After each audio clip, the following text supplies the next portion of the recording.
Uno schianto violentissimo, il camion che finisce contro il furgone di Veneto Strade e lo trascina per 100 metri. Sotto il corpo di Alessandro Farronato, 45 anni di Mussolente.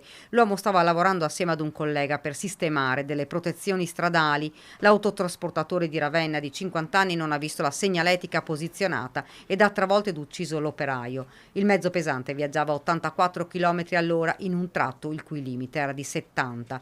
Nulla da fare per il 45enne schiacciato tra il camion ed il furgone. L'autotrasportatore in tribunale a Treviso è stato condannato a 3 anni di reclusione. La tragedia era avvenuta lungo la strada provinciale che da Castelfranco porta a Resana. Il cinquantenne, fra l'altro, era risultato positivo ai test sull'uso di droga. Ma a scagionarlo, proprio il medico del pronto soccorso è intervenuto sul luogo della tragedia, che aveva riferito che l'autotrasportatore non avrebbe avuto nessuno dei sintomi tipici del consumo recente di stupefacenti.